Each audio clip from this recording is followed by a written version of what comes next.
caught in the crossfire. It's caught in the Assalamualaikum warahmatullahi wabarakatuh. Perkenalkan, nama saya Andi Dinas. Saya dari kelas C. Duduknya saya di sini, saya akan mempresentasikan tentang sejarah Indonesia dan fungsi bahasa Indonesia. Pada tanggal 28 Oktober 1928, pada Hari Sumpah Pemuda, lebih tepatnya dinyatakan kedudukan bahasa Indonesia. Dan ada 3 fungsi bahasa Indonesia. Yang pertama, bahasa Indonesia sebagai identitas nasional. Yang kedua, bahasa Indonesia sebagai kebanggaan bangsa. Yang ketiga, bahasa Indonesia sebagai alat komunikasi. Yang kedua, PUEBI. PUEBI adalah singkatan dari Pedoman Umum Ejaan Bahasa Indonesia. Apa itu pengertian ejaan? Menurut Kamus Besar Bahasa Indonesia, ejaan adalah aturan dalam penggambaran bunyi atau penggambaran bunyi dari kata atau kalimat dalam bentuk tulisan. Dan yang kita tahu bahwa PUEBI adalah pedoman yang digunakan secara resmi dan formal.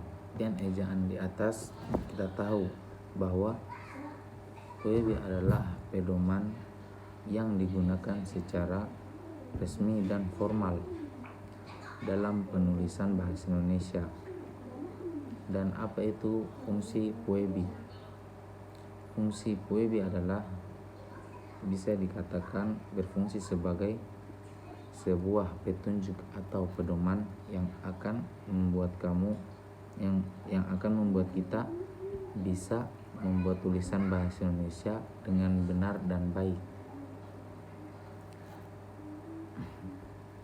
PUEBI adalah pedoman ejaan bahasa Indonesia pengganti ejaan yang sebelumnya, yaitu EYD. Apa perbedaan EYD dan PUEBI? Perbedaan EYD dan PUEBI adalah EYD adalah pedoman yang lama, sedangkan PUEBI adalah pedoman yang baru, sehingga EYD sudah tidak dipakai lagi, tidak berlaku lagi. Yang ketiga, penjelasan yang ketiga tentang diksi dan kaidah makna. Diksi adalah pemilihan kata yang tepat untuk menyampaikan maksud yang kita inginkan. Dan tujuan fungsi diksi adalah untuk memperoleh daya sebuah kata yang tentunya yang membuat kita lebih jelas dalam memilih kata dan digunakan tepat dan sesuai.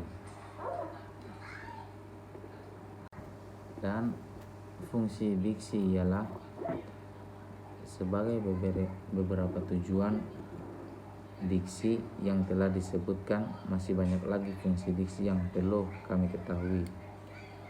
Fungsi diksi yang pertama, membuat komunikasi menjadi lebih efektif. Yang kedua, menciptakan komunikasi yang baik dan benar. Yang ketiga, menciptakan suasana yang tepat, dan lain-lain. Penjelasan keempat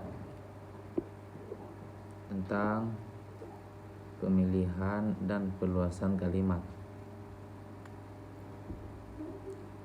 Seperti apa yang kita tahu, kalimat adalah satuan bahasa berupa kata atau rangkaian kata yang dapat berdiri sendiri. Yang kelima, pengertian paragraf. Paragraf adalah suatu gagasan yang berbentuk serangkaian kalimat. Fungsi paragraf.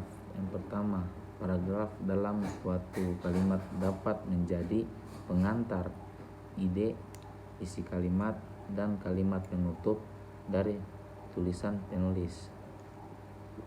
Mungkin itu saja yang dapat saya sampaikan. Wassalamualaikum warahmatullahi wabarakatuh.